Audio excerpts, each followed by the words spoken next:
tous, on se retrouve aujourd'hui pour une vidéo sur les derniers livres que j'ai lus. Alors je vous ai partagé récemment sur Instagram les derniers livres que j'avais lus et je vous ai demandé si ça vous intéresserait que je vous en parle, que je vous dise un petit peu ce que j'en ai retenu et mon ressenti et que je vous partage un petit peu leur contenu, et vous avez été 97 ou 98% à me répondre que ça vous intéresserait.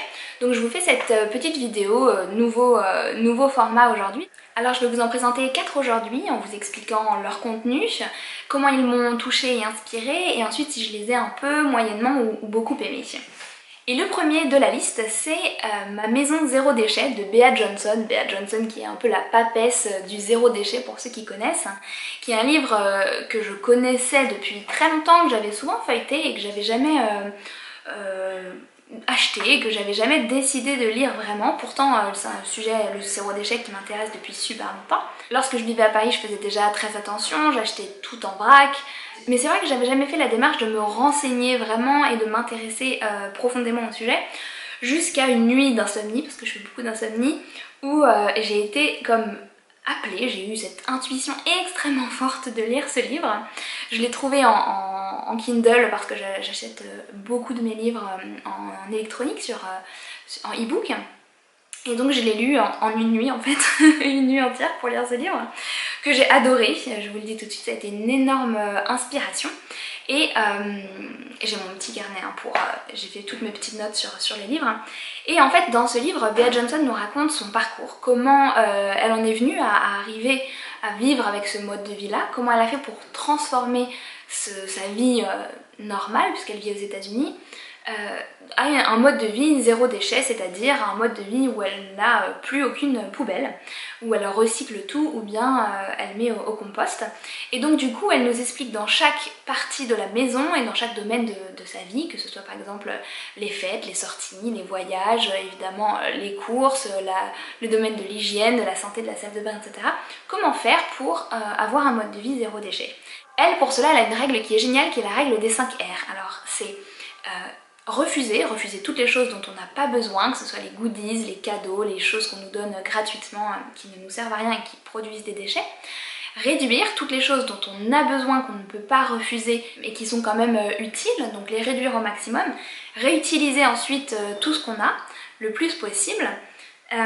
Ensuite il y a recycler évidemment ça paraît simple, mais voilà, recycler le papier, le métal, le verre, etc. puisqu'elle n'utilise pas de plastique. Et le dernier R serait en anglais rot, c'est-à-dire composter tout ce qui est en fait des matières organiques et qu'elle peut mettre directement dans son compost. Donc ce livre a été pour moi une énorme inspiration à pratiquer et à m'intéresser sur le sujet et à pratiquer vraiment de façon beaucoup plus j'ai envie de dire approfondie le zéro déchet, donc c'est-à-dire retirer le plastique autant que possible, acheter uniquement des choses qui sont en vrac. Alors en Italie c'est pas toujours facile parce qu'on adore le plastique ici, mais je veux dire il faut se donner les moyens, acheter des fruits et légumes en vrac, acheter dans les marchés, aller avec ses tupperwares si on veut acheter du frais, c'est très possible. Et enfin acheter aussi des choses qui sont plus dans des emballages en papier ou des bocaux que dans des emballages en plastique. C'est un sujet qui m'intéresse beaucoup et depuis que je vous en parle j'ai vu qu'il y avait beaucoup de réponses aussi de votre part, donc il y aura des choses à venir sur le sujet, sur le minimalisme et sur le zéro déchet. De plus en plus j'ai envie de varier un peu les sujets, parenthèses, et parler aussi de choses plus lifestyle et plus voilà, avoir une vie consciente, une vie alignée. Ça passe par la spiritualité, le développement personnel, mais aussi par ses choix tout simplement de consommation, ses choix de mode de vie. Donc suite à ce livre que j'ai lu en une nuit, j'ai enchaîné le lendemain avec le livre de Marie Kondo qui s'appelle La magie du rangement. Je suis sûre que vous en avez déjà entendu parler puisqu'il a été partout. C'est mon amie Claudia Natella qui me l'avait fait connaître à l'époque. Et j'ai enchaîné avec parce que du coup après la lecture du premier livre, j'ai eu envie de faire un grand tri chez moi, de revoir mes façons de consommer, de revoir ma façon de posséder tout simplement, de me libérer complètement. Et donc j'ai lu ce livre en même temps que j'ai fait du tri dans ma maison. Alors ça a été parfait de lire ce livre juste à la suite parce que c'est un livre qui vous aide à justement faire le tri dans votre maison, à vous débarrasser de tout ce qui ne vous met pas en joie, de tout ce qui ne résonne plus, de tout ce qui n'a plus lieu d'être, et aussi sur un plan plus développement personnel, spirituel, moi j'ai envie de vous dire aussi de tout ce qui ne vibre plus avec vous et ce qui a des vibrations de peur, c'est-à-dire toutes les choses qu'on garde en mode au cas où, c'est finalement j'ai peur de manquer. Donc il y a plein de choses comme ça qui font que notre environnement a aussi sa propre vibration et qui sont très importantes. C'est très important de regarder finalement ce qui nous entoure, ce qu'on possède et de faire le ménage. C'est aussi se libérer pour accueillir des nouvelles énergies. Donc ça c'était ma petite parenthèse à moi. Mais en tout cas ce livre vous apprend d'une façon très intuitive, et c'est ça que j'ai beaucoup aimé, à vous débarrasser de tout ce qui ne résonne plus dans votre maison. Donc elle vous explique, elle a sa propre méthode pour faire avec chaque catégorie d'objets le tri, toucher les objets, ressentir vraiment avec son intuition et ses sens ce que l'objet a à vous dire et s'il mérite d'être encore dans votre vie ou s'il peut continuer son chemin. Et Marie Kondo vous aide également ensuite à ranger, c'est-à-dire à trouver non pas des systèmes pour optimiser tout l'espace, etc., mais pour ressentir encore une fois intuitivement où placer l'objet dans votre maison, pour qu'il vous dise d'une certaine manière où est-ce qu'il a envie d'aller dans votre maison. Et puis elle a toutes les techniques aussi de rangement des vêtements, etc., pour voir les objets et c'est très inspirant, très intéressant, j'ai vraiment adoré ce livre et je trouve que c'est une bonne façon de se reconnecter avec la valeur des choses, également de revenir au minimalisme, de se contenter finalement des choses qui nous font plaisir, qui nous mettent en joie, dont on a besoin, de vivre avec un petit peu moins, mais avec véritablement des objets qui nous font plaisir, qu'on apprécie. Je trouve qu'on regarde ces objets d'une façon complètement différente après la lecture de ce livre et plus uniquement comme ça me sert, c'est là, c'est pas là, je ne les vois même plus et c'est juste, ça fait partie de mon environnement. C'est ce qui fait souvent qu'on est dans cette chaîne permanente des désirs, hein, c'est que on a l'impression que ce qu'on a c'est pris pour acquis et on a besoin de nouveautés pour se sentir un petit peu mieux, pour se faire plaisir, etc. Donc à la suite de ce livre, je me suis sentie beaucoup plus en harmonie avec mon logement, avec ceux qui m'entourent. J'ai donné énormément de choses, j'ai vendu des choses et j'ai donné beaucoup aux œuvres de charité et ça m'a fait le plus grand bien. Et ce qui est drôle, c'est que ça a initié, elle en parle dans son livre notamment, beaucoup de changements dans ma vie, beaucoup de prise de conscience, de libération de vieilles croyances et même des changements concrets, des changements physiques qui vont se passer, des prises de décision pour moi, pour mon entreprise, etc. Donc comme quoi de faire le ménage chez soi c'est bien plus que de faire un peu d'espace sur ses étagères. En troisième lieu, j'ai lu le livre Nos sucres de Nicole Mowbray, je crois qu'elle s'appelle, c'est une anglaise, qui est en fait une journaliste et qui raconte son parcours de désintoxication du sucre. Elle mangeait beaucoup de sucre sans forcément s'en rendre compte et puis elle s'est rendue compte que c'était à l'origine de pas mal de problèmes dans sa vie, de problèmes de santé, et elle raconte comment elle a fait pour arrêter le sucre, et elle partage des témoignages de médecins, de diététiciens, de gens dans des salles de sport, de gens qui ont aussi arrêté le sucre, en plus de son propre témoignage. Et c'est à la fois intéressant, bon, c'est plus une inspiration, genre, je pense, pour des gens qui ont envie de changer leur alimentation et de manger moins de sucre. Moi je sais que, comme on dit en anglais, j'ai une sweet tooth, c'est littéralement une dent sucrée. En fait c'est que, je sais pas trop comment dire en français cette expression pour dire...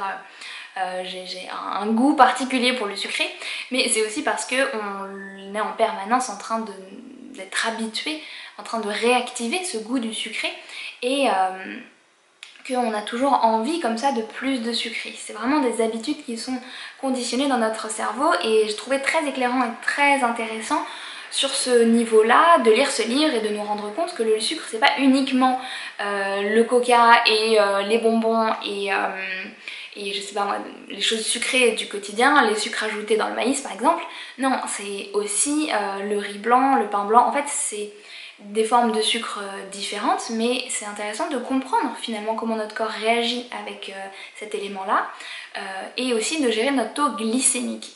Pour les diabétiques, vous connaissez très bien le sujet, mais en fait c'est important de se rendre compte que notre pancréas gère notre glycémie d'une façon permanente et que quand on fait des pics de glycémie en mangeant des choses à indice glycémique très haut, finalement c'est pas se rendre service et donc c'est très éclairant de lire ce livre-là à ce sujet. Après c'est pas forcément le livre le mieux écrit du monde selon moi parce que c'est une journaliste et c'est assez facile, voilà, c'est assez facile à lire, c'est assez accessible, c'est plus une inspiration et un éclairage que véritablement un livre de compréhension approfondie scientifique ou une œuvre de la littérature, voilà. Enfin le dernier livre que j'ai lu, que j'ai terminé plutôt, est un livre assez connu aussi qui s'appelle Prenez votre santé en main du docteur Frédéric Salman. qui a été un best-seller je crois, donc je lui donnais sa chance. Alors j'ai pas tellement aimé ce livre pour être franche avec vous, je l'ai trouvé assez simpliste. C'est en fait divisé en plusieurs toutes petites parties sur des sujets, donc ça va être sur certains aliments, sur des parties du corps, sur un côté un peu plus développement personnel. Donc il y a des études, une collection d'études sur des sujets, des conseils, mais j'ai trouvé que c'était assez simpliste en général, que c'était en surface, que c'était une collection d'études finalement et pas grand chose de plus. Bon, je suis peut-être un petit peu dure, sans doute que ça a aidé énormément de gens. En fait, je pense que c'est un bon début lorsqu'on veut reprendre sa santé en main, reprendre son mode de vie en main et comprendre également pourquoi il est important de faire du sport, de bien manger, d'un point de vue peut-être un peu plus médical. Et ça peut vous inspirer, ça peut donner aussi une motivation supplémentaire pour se sentir bien dans son corps tout simplement, mais ça m'a pas touché plus que mesure, ni ça m'a véritablement ou inspiré ou éclairé. J'ai pas appris énormément de choses en lisant ce livre, donc je le recommanderais pas forcément, sauf si on veut un livre d'approche du milieu médical pour se remettre en bonne santé. Voilà, donc je suis encore en train de lire des nouveaux livres, notamment sur les chakras, sur les intestins, sur... Qu'est-ce que je lis aussi en ce moment? Je lis beaucoup de livres, je lis aussi des livres de littérature, mais si ça vous intéresse de partager vos retours sur les livres, si vous les avez lus aussi, ou alors si vous avez des idées de livres à me proposer que je pourrais lire et sur lesquels je pourrais vous faire un retour, faites-le avec grand plaisir. Les livres, moi, c'est un sujet que j'aime énormément depuis que je suis petite, je lis beaucoup. Quand j'étais petite, je lisais tellement, pour la petite anecdote, que j'avais interdiction de lire à table et la nuit parce que je voulais pas venir manger et je ne voulais pas dormir, tellement je lisais.